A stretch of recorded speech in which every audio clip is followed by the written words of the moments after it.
and welcome to the Client Experience Revolution. I am Raya Gonzalez, and I am excited today to have Natalie Swan, who is a marketing extraordinaire, to talk about some of the misconceptions that we're hearing about marketing ourselves online and what we can do better to be able to present ourselves and reach our ideal clients and actually convert them into clients that want to pay for our services. So welcome, Natalie. Thank you so much. I'm excited to be here, Raya. Well, tell us a little bit about yourself and your company and how you serve people.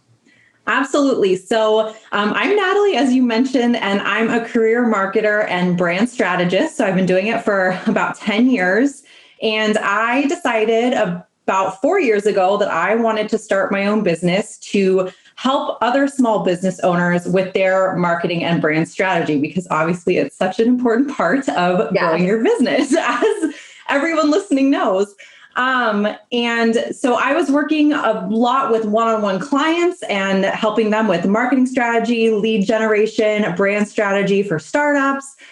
But most recently, I've actually pivoted and I'm now offering a 6-month membership to small business owners where I can, give people learning content that they can work through on their own time, small business owners specifically, and also do coaching calls with me, as well as have access to an online community. So that's what I have shifted to most recently. That's awesome. Well, that is probably more accessible too than the traditional one-on-one, really deep dive, trying to figure out everything. And you're also getting the benefit of having the collaboration of the group and other people working through the material as well. So that's awesome. Exactly. Yes.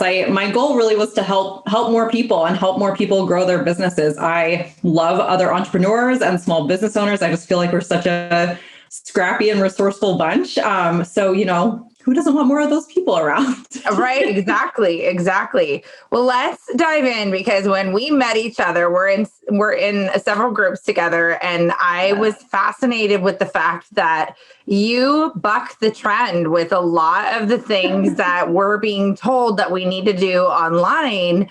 And so you have some ideas in terms of things that we're told that you feel are common misconceptions. So I'd love to dive into that. So the first one is, and I I just heard this 3 times this week, that being consistent online is the most important thing in terms of, people wanting to follow you and to, have you be visible as a person, for social proof, not only, but also to get your message out there. So tell me a little bit about why being consistent doesn't really matter as much as people say.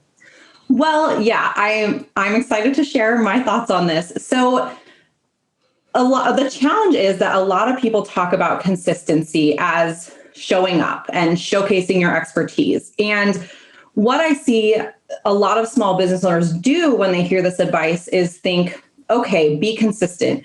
I need to be sharing on multiple social media platforms all the time. I need to post on Instagram every single day. And I need to always be in my stories. And the problem with that is that that's not really the full story. Consistency in marketing can certainly help you because you learn as you go, you learn what you like, and you build from there and you start to see results. But when we're being consistent for consistency's sake and just trying to get visible and trying to put out content, we're not really taking a step back to think, okay, how is this actually moving my business forward? Is me posting 8 times a week actually getting me leads, actually getting me clients? And so that's a big piece of it that's really missed is, consistency can be important. And it is, I want to say that consistency is important, but consistency in of itself is not going to move your business forward in the way that you think, if you think that consistency means just showing up all the time on social media platforms. Right. I think I've seen that too. I mean, at my business specifically, for the last year and a half, we've recently sort of pivoted how we're showing up, online, because we were very Instagram focused. And like having this stream be really beautiful and, all of those types of things. I am, dismayed / happy to say, because of, happy to affirm what you're saying, that I have gotten exactly 0 clients from having a very, very consistent Instagram presence. I have gained like basically 100 times fold, in followers. And while that's great for social proof, in terms of people knowing that I'm a person that is really in business, I don't care how many followers I have. I care how that equates to dollars in my pocket, and in reaching people with my message and being able to help people. And, I like the, I'm a big fan of the $180 strategy by Gary Vaynerchuk in terms of engagement and, and really trying to add value to other people's pages and doing that to have organic growth. But again, at the end of the day, it's like, how is that converting to dollars? And it's a lot of work. And I had help. And so not only was it work on my behalf, but I was also paying somebody to help me do that. And that's like a whole 1.5 years worth of that person helping me, have this very Instagram focused. And when I say Instagram focused, I mean, we had Instagram as our primary platform, and then we would use that content in other areas, which we'll talk about too. But that was where we started, was Instagram. And, and so it was just something where when I go back and I look at it and I say, like, really, what did that do?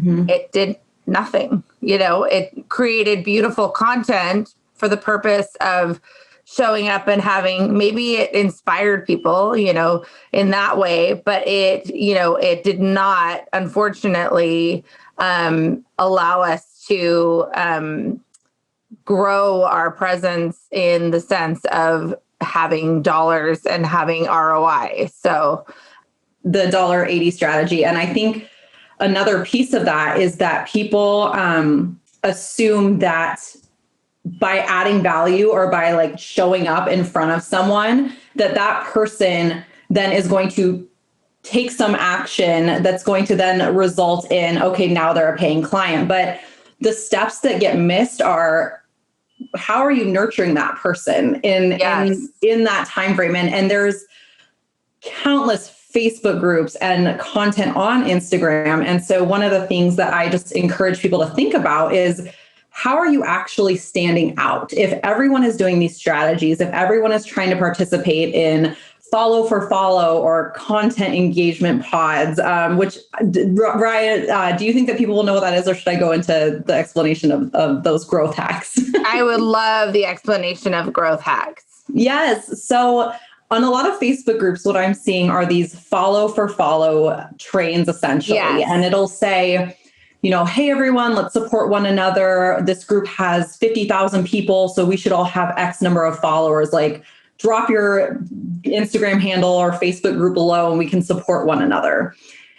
And this is no way to grow a following of engaged potential ideal clients, because everyone is participating in these growth hacks for their own benefit, right? To get their own more followers, right, to grow their own accounts. And so what I always encourage is, how can you take it a step further to actually stand out to someone and to be really helpful in a way that's not just necessarily commenting on a post and hoping that results in business, but is in fact growing that relationship, having a conversation, and going that step further so that they're like, hey, I remember Raya. I don't remember these 20 other people or 50 other people who did the exact same thing today on my page. Yeah, exactly. So Natalie, tell us again about, this repurposing content and really why it's not working. Yeah. So the thought is, if you create content, you put a lot of effort into it, it's something that you feel is going to be really powerful to attract your ideal client to you. So you want to turn it into a video or a blog post or, a cute quote or whatever it is, which, former me in my marketing career would have been like, yeah, let's do that. We got to do that. The challenge though is with a small business owner, a solopreneur, or someone who has a really small team and a, not huge budget to market their business effectively, is that again, we get into this place where we don't actually know what's working to draw our ideal clients to us. So just because we're putting out the content, if we don't know what's working and we don't have time to learn because we're continuing to just repurpose, then we're not actually seeing an impact on our bottom line. So what I like to talk about instead, and why I created my membership program, is because I feel there's a huge gap in terms of the need that small business owners have for marketing and what's often talked about online, which is one size fits all, which is, hey, I have this strategy for Pinterest, or hey, you have to be on LinkedIn because it has such great organic reach right now. So as a small business owner, you're thinking, oh my gosh, I have to be everywhere. I have to put everything on LinkedIn. I have to do all this stuff. But what really needs to happen is that as small business owners, we need to find the platform, the ideal client, the medium through which we prefer, and do more of it and figure out what's really working on that platform and learn and grow from that versus just spending the time putting things out into the universe and hoping for the best. Right. I think that I've really learned that lesson too. And I am doing sort of a combination of the two. I've found that my ideal clients are really on Facebook. Mm-hmm. And so I have focused my energy really on Facebook itself. I do repurpose the content in releasing the content with my scheduler to the other platforms. Mm-hmm. But my energy in terms of engaging with the content, engaging with people, I'm not going onto those other platforms and really trying to start conversations or, if somebody responds, of course I'm going to answer that, but I am going to try to grab people into the conversation and really try to engage in conversation where I'm finding my clients at and where I am getting my clients from, not just, people who want to, consume the content, but also the people who could potentially become clients. And so I'm focusing. So in that sense, I am repurposing, but I'm also doing what you're saying in terms of taking my focus and really putting it on one platform. Yes. And you use the word energy, and that's such a key piece of it, because what I hear from a lot of small business owners is that, it just feels like such a grind, and it just feels like they're throwing spaghetti at the wall, and the burnout and sort of this overwhelm feeling comes when we're putting in all this time, we're putting in all this effort, we're hiring someone to do it for us, and we're still not seeing results. And worse than that, we don't know how to improve, right? Yeah. Like that's the worst part of it, is that every time you're starting back at square one when you're trying something new and you're trying a new platform or you're trying a new way to market your business, you're not taking advantage of all of your learnings and really growing from it. You're just continuing to reinvent the wheel of how to get clients into your business. Yeah, absolutely. What are you seeing are the ways that are maybe unconventional, but the ways that are actually really working? If we're not repurposing our content and we're not necessarily being consistent, what are the things that people can do right now to switch things up and really do engage with people and really reach the people that we want to? Yeah. So I'm going to speak specifically to when you're getting started with your business, or when you feel like you still need to really grasp marketing that works for you. And honestly, be as simple as possible with it. So when I started my business, I literally made a list of anyone in my life who I had met, former coworkers, former bosses, people that I'd met through networking, people that I'd gone to college with, all this stuff. And I literally just emailed them and said, hey, a lot of them were entrepreneurs. And I said, hey, I'd love to hear about your business. I'm thinking about starting my business. And I just, would love to learn about what you've experienced and what you've gone through. And that resulted in clients. And I literally was just having conversations with people I already knew. I would encourage you to go deeper with the relationships that you have, or with, even if you have 50 people that follow you online, that's 50 potential conversations you could be having and learning more about your ideal client. And so it's not about the follower number. It's especially when you're getting started, it's about showing up as a human being and showing up to learn more and to be helpful and to really be the go-to, right? When that person does need your services, even if it's not right then and there. So I really would encourage people to think about, what tools do I already have and who can I already talk to, versus I need more exposure right out of the gate. And that is like the simplest way that I can say to be successful, is to do something that is not going to require you to spend all this time, all these hours, weeks, months learning and researching and implementing and then doing it over again because it's not working. But instead, just start small and simple. Tell me more about what you mean when you say go deeper. Like, how is it that, because and I've talked with, even on the podcast, with other people in marketing about, even if you say like, what kind of content do you want? Then people don't necessarily engage. And then you look like an asshole, basically, because no one says anything. But, and the response that I've gotten is that it's too broad of a question and it requires, like, you're giving them homework. Like, you know what I'm saying? Yes. So that maybe a poll or something like that might be better. But like, how do you go deeper with that client, or, with that small network of people that are following you? Like, what are ways that you could go deeper and discover what it is that they really want to see and hear, and how you can be more effective in how you show up?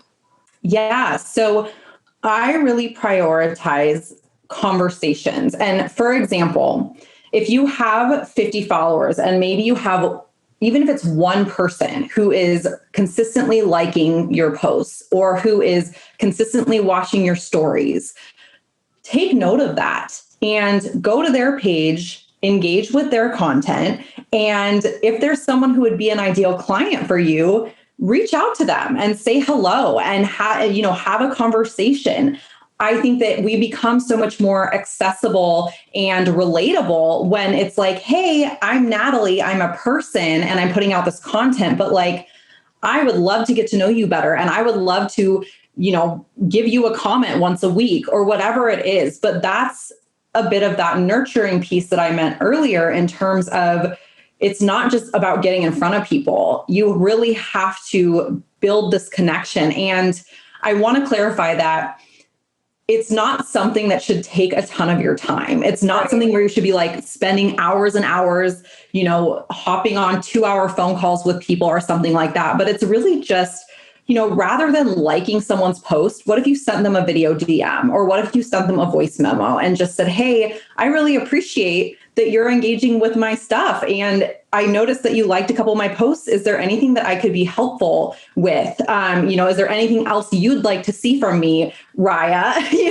And just making it that much more personal. And I think people assume that that's going to be a lot of work, but I would ask you, how many hours have you spent liking posts or doing a comment or something like that, and it hasn't gotten anywhere, versus what if you have 5 really meaningful comments, and even if those people don't become clients, maybe they'll become partners, maybe they'll refer someone to you, maybe they'll come back to you in a year. There's so many other opportunities versus just, hey, sign up and buy my stuff. I have tried that. I heard somebody who did that, and I thought it was really interesting. And I tried that and I got a really great response. And it was just like a group that I follow, and I really like this, this person, and she posted this thing, and it really resonated with what it just resonated with me. So I recorded this quick 5 to 10 second video, and then I posted it as a comment in her stream. Yep. And then she like responded right away and she's like, snaps for the video comment, like, because it's different, you know what I mean? Like it was like something that, other people are not doing.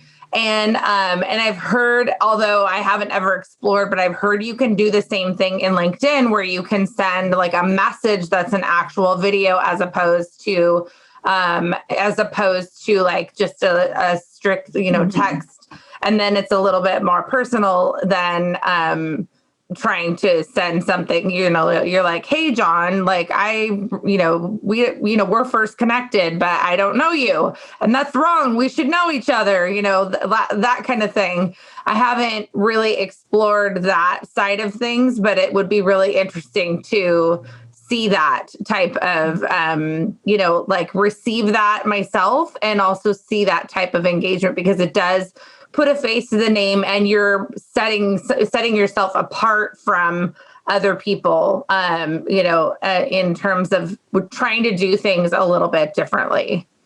Exactly. And that's how we effectively market ourselves online. You need to stand out. And such a big part of that is doing things that not everyone else is doing. We probably heard the advice that, go to someone's account and like 10 of their pictures and then you'll get their attention and they'll follow you back. And it's like, when everyone is doing that, I know, and you come to my page and do that, I know exactly what you're doing. I'm not trying to build a relationship with you if that's how you go about your business, but if you send me a message and say, hey, Natalie, I really liked what you said about XYZ, or, I do that to other people as well. And that breeds opportunity, right? Having conversations with people. And people think that the power of Instagram, Facebook, wherever it is, as you're getting started, is that you're going to get all this exposure. You're going to go viral. You're going to use the right hashtag and everyone's going to see your content. But you need to build the momentum first. And you need to do that by going directly to the person who is your ideal client and getting to know them better and getting to understand them better, because that's how it can be so powerful for you. Yeah, absolutely. I will say that I am like the one person who's not on TikTok. Like, I'm not either. I have no bandwidth. I'm on everything else. I just can't. Like, there's just no bandwidth for that. I can't do it. Let's touch on Clubhouse. It's so new. I barely know anything about it, and I wouldn't expect you to be an expert on Clubhouse either. But when a new platform emerges, what are your thoughts about, jumping on the bandwagon and seeing? And then I have some like sort of tips that I've heard that are sort of interesting that we can talk about too. But like, what are your thoughts about when a new platform emerges? Because TikTok, like 5 seconds ago, was like the it thing. And now Clubhouse is like everyone has FOMO. Like if you don't have an invite, then, or if you're on a Droid, and you can't get into Clubhouse. So what are your thoughts about new platforms and how to set yourself apart when you're in a new platform? Yes. And Raya, I will be following you right after this interview on Clubhouse. So new platforms can be really exciting and really fun. And when they're just getting started, typically the value is you can reach a lot of people just because, Facebook so many years ago, there was huge organic reach. Now there's almost none because they've monetized it and you need to pay for ads. Yeah. So there is benefit to it. But on the whole, when we think about marketing our business, bringing in new tools, bringing in, new tech or a new consultant or whatever it is, we often think that thing is going to be the solution to our problem. We often think like, oh, if I'm just on Clubhouse, then I'll reach 1 million people. Or, oh, if I just get this new email marketing platform, it'll make things so much easier for me. Right. And that's not the case in any instance that I've seen. Now, prove me wrong. But it could happen, but yeah, absolutely. There's always exceptions. I think that, it's super fun if you're a marketer or if you're, interested in learning about this new social media platform, like by all means, of course, spend time on it. I have as well. And I think always starting out, be curious and don't be afraid. One of the benefits of joining early is that everyone is kind of learning it at the same time. Right. So you can kind of get in and not feel like, oh, I missed that bandwagon. You know what I mean? But how I'm really excited to use Clubhouse really is for networking and collaborations. There are a lot of people and small business owners that I've met over the years and who I really admire, and I love what they're putting out there. And I'm excited to hop on the platform and have a conversation with them and add value to people. And so I think that, give yourself boundaries with the new platform, spend time on it for sure if you're curious and you want to learn how it might be able to help your business, but don't look to it as now I need to spend all day, every day on Clubhouse, even though I'm starting to get leads, on Facebook, because that's what works for me. So don't abandon what's working for you. Yeah. Well, so this is the strategy that I just heard that I thought was really interesting. And I don't think she would mind if I shared it because it's genius. But she was saying that, people that you might, like if you're on LinkedIn and there are people that you are targeting or that you might want to reach out to for networking purposes, you find where they're at in Clubhouse and then you listen to what they have to say and then you jot down like maybe a couple like quotes of things that they said. And then you can go to the other platforms where you actually want to engage with them and you connect with them and you say, hey, I was in the room in Clubhouse when you were speaking, and it really resonated with me when you said X, Y, and Z. I'd love to be connected with you. And it's true. Like, it's actually like showing them that you are paying attention to what they are putting out for content, and you are, making an effort to really try to connect with them in an organic and in an authentic way. And I thought, like, what a genius. I mean, it's extra steps, right? You know what I'm saying? But like, what a genius way to like actually reach somebody. I wish that Facebook didn't hide messages the way that it does, because I feel like sometimes you miss the opportunity where LinkedIn, it does push it through where you can see it and you can reject it or whatever, but you can at least give the opportunity for somebody to engage with you and then say no or yes. But I just thought that was a really interesting strategy for networking specifically, to, listen to what people are saying and to consume their content, to pay attention, to jot some things down, and then go to the platform where you are actually trying to engage with that person, whether that be Instagram or TikTok or Facebook or LinkedIn or whatever, wherever that might be, or MySpace. Good old Tom, R.I.P. Yeah, exactly. Or what was I going to say? It doesn't matter. You know what I'm talking about, though. Way back when. Yeah, exactly. One of the bulletin boards, maybe. I don't know. Memos, dust memos. Yes, exactly. But I mean, all that does is just show, like, look at the evolution of where we've been in terms of engaging with people and trying to reach a broader audience and do it in a way that is different and standing out. And so I love your ideas in terms of like really setting aside different ideas and doing it in a way that's different than what the normal audience and the normal advice is saying, in terms of focusing your energy. I do think it's like the repurposing thing. There's nothing wrong with like even the fact that this video is going to go on YouTube. I could give two shits about YouTube, to be really honest with you. I don't care if I have lots of subscribers or whatever, but why waste the content? It's there. You know what I mean? Like we're going to record this podcast anyways. We might as well record video and put it on YouTube. So it's the same thing, like you can repurpose, but for me, the purpose of this interaction with you is the audio. It's the podcast. That's my heart. That's what I really want. But we look freaking cute. So why not put ourselves on YouTube as well? You know what I mean? So that's, that I think is the heart, is like, find where you really, really want to engage with people and really understand your ideal client, where they are at, And that's where you want to hang out too. And then you're going to get those conversions. Then you're going to get that return on your investment, your return, because it's an investment of time. It's a lot of time. And it's investment often in money because you have people helping you because it's too much for one person a lot of the time. Yes. And so, like that whole year and a half that I've had this person really helping me build out my Instagram.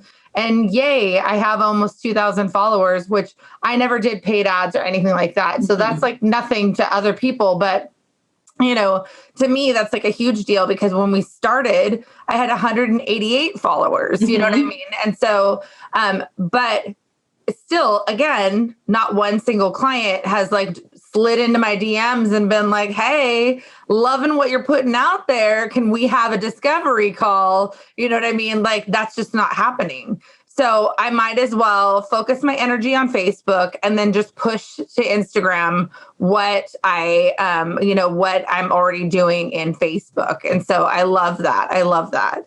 Well, I always end with 2 questions. And the first question is, I really want the audience to take away some of these tidbits. So if they only were able to absorb and really take away one thing, what would be the one thing that you would want them to walk away from this conversation with? Yeah. The one thing that I want people to walk away with is that you can attract ideal clients without all of these time-sucking marketing strategies, without feeling like you have to have all the greatest tech, be posting nonstop, all this stuff. Like you have so many tools already. If you have Wi-Fi, if you have a laptop, if you have a phone, if you have ever met someone. So think about what you have and start there. And I think it's going to be a lot easier and a lot more fun for you to get started or to continue.